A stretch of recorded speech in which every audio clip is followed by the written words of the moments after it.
Hey guys, Compulsion84 here. Today I'm doing a review for the Springfield Armory XDM, specifically the 4.5-inch full-size 9mm version.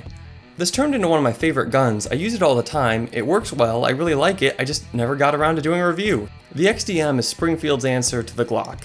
Essentially, it's a similar pistol. It's made to be very reliable, have a high magazine capacity, and, not break the bank. These things typically come in at about $600, although they give or take a little bit. The XDMs are actually the slightly tuned up versions of the XDs. Personally, I greatly prefer the XDMs or XDs to Glocks because I find Glocks to be horribly uncomfortable.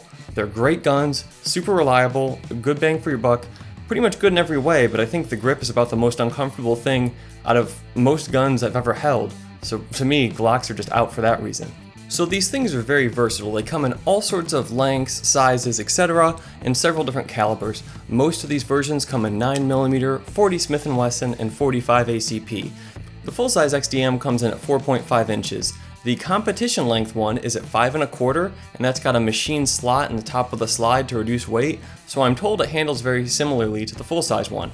They also come in a 3.8-inch version, which is much shorter, and then there's also modifications to where they've lopped off the grips a little bit in what they call the compact series. So you can get a 3.8 or a 3.8 compact where you have a reduced magazine capacity. For 9mm, you go from 19 to 13.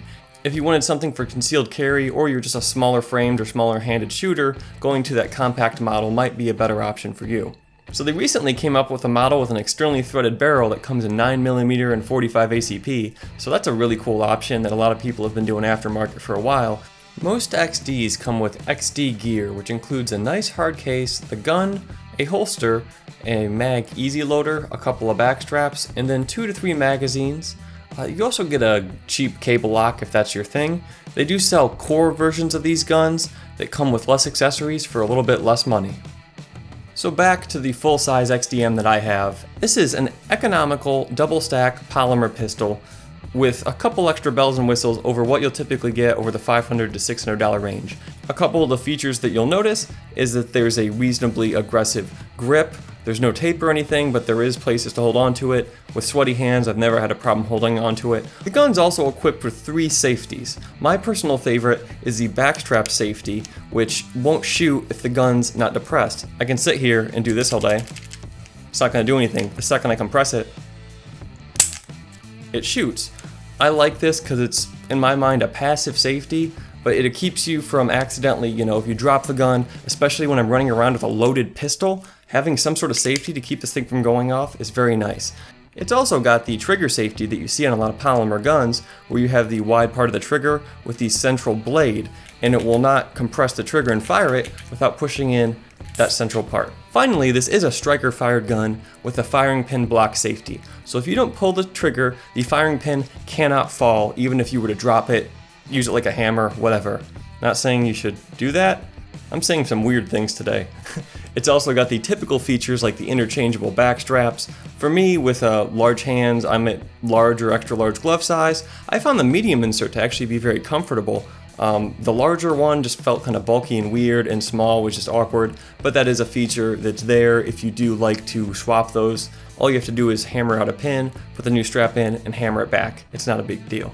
Also, there's a cocked indicator on the rear, and again, this is a cocked indicator, not a loaded chamber indicator, because I can sit here with this cold weapon and rack it. You also notice that stroke was very short, but this is a completely cold weapon, but it still shows that it's cocked with this little dimple. It's very obvious, it's very pronounced, and you can also feel it with your thumb, so that's a very good indication to tell that your gun is cocked. There's also a loaded chamber indicator that a bullet will force upwards that you can also feel and see just above the top of the slide.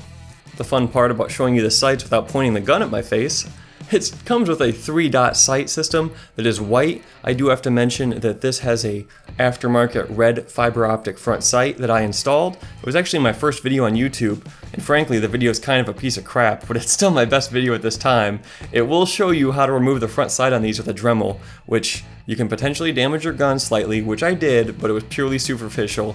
I ground into it a little bit.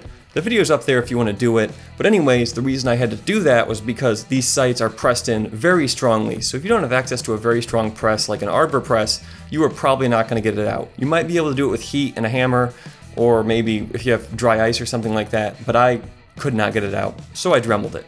Anyways, they're normal 3-dot sights, non-adjustable, but you can buy some aftermarket stuff. In typical modern handgun fashion, the magazine release is ambidextrous on both sides. I find it is in a very convenient spot. I can hit it with my thumb without even thinking about it, and depending on my grip, I will barely have to move it. I really like the mag release on these things. The slide release is just above your thumb. It is not ambidextrous, it's only on the left side of the slide, so if you're a left-handed shooter, you're kind of out of luck. I find it's very comfortable, it's easy to push, it slightly protrudes. I did not have an issue hitting it. Some guns I've tried to work the slide release on a loaded mag or whatever, and it is just not going anywhere. This one is easy to hit. I've never had a problem hitting it. One feature of the XDM is it does come with a match barrel, which is stamped on there. I've not done side-by-side testing or anything like that to see if it's truly match grade or not. For the price of this gun, it's probably not a typical match barrel and may be higher quality than the normal everyday barrels you get. I will say that this gun is very accurate, and with normal, shooting out to 50 feet, which is as far as I shoot pistols, I've never had it, miss. It's always been me, not the barrel. In practicality, the barrel's great and it'll probably outshoot the shooter most days of the week unless you're a crazy trick shot or something. The pistol does have serrations on the front of the trigger guard and the typical rail that's supposed to be Picatinny, although some Picatinny accessories don't exactly fit. I guess there's been reports that the rail may be slightly out of spec on certain guns. The sun is trying to creep into my shot, so hopefully it's not too distracting. Anyways, as I mentioned before, it does have a 2-part safety trigger.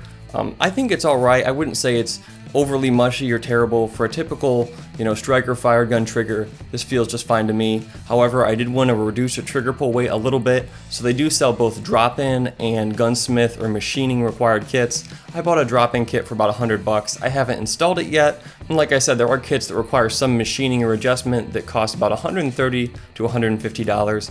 So I'd recommend if you're going to do a non-drop-in kit, just take it to a gunsmith. I didn't want to do that or pay for that, so I just got the drop-in kit to, make sure my gun's safe, especially since I'm going to be running around with it and shooting it quickly. I haven't talked about one of my favorite features of this gun yet, which is with the 9mm, they call it a megazine, which is kind of obnoxious, but it's really true. These magazines are absurdly big. 19 rounds of 9mm. That's the biggest that I've ever seen in a flush magazine.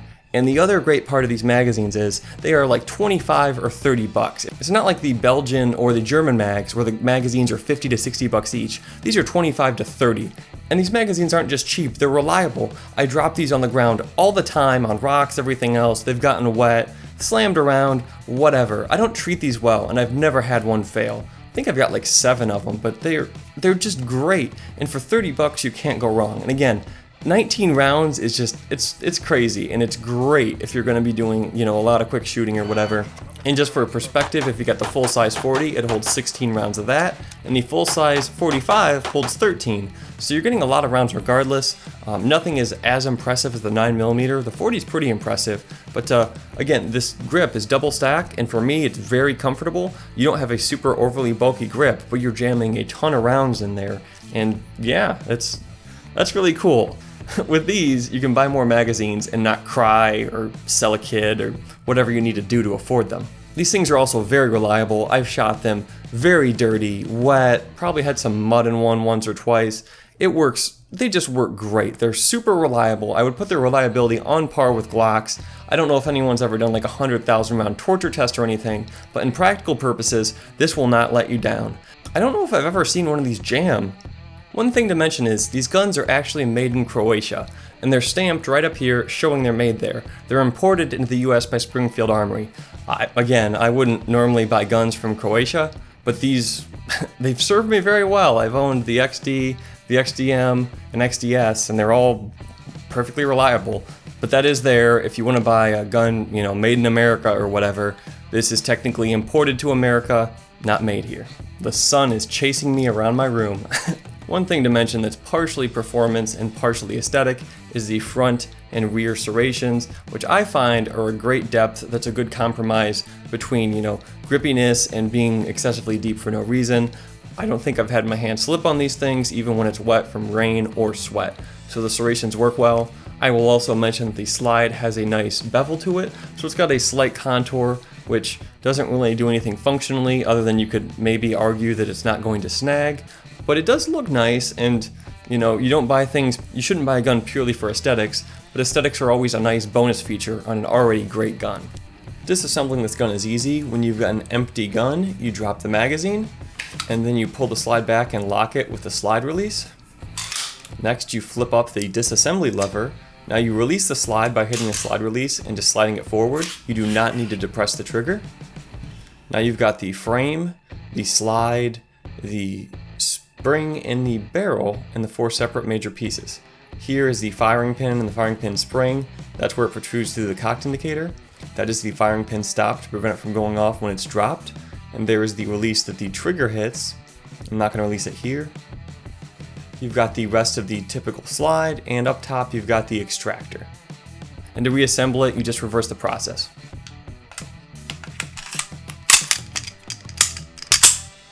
For me, when I throw it up, it's exactly where I need it to be. I put it up, and it's naturally where I want to point.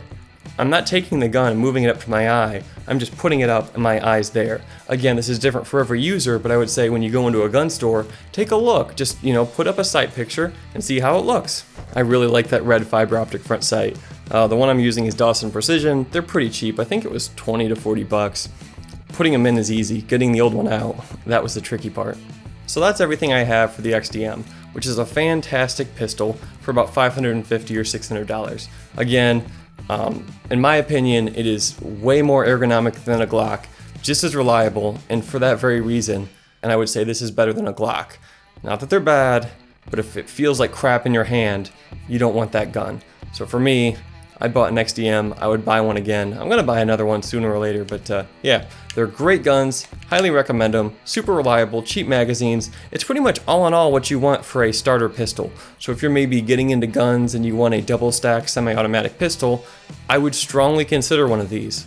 If you for some reason don't like one of these, I'd say also look at the Smith & Wesson M&P, again the Glock 17 or 19, let's see what else. If you have a little more money, a SIG P226, but there's a lot of great guns, in that $500 to $1,000 price range, and I think this is one of the best. If you enjoyed this video, subscribe to my channel for more great gun, gadget, and gaming related content. I'm Compulsion84, and I'll see you next time.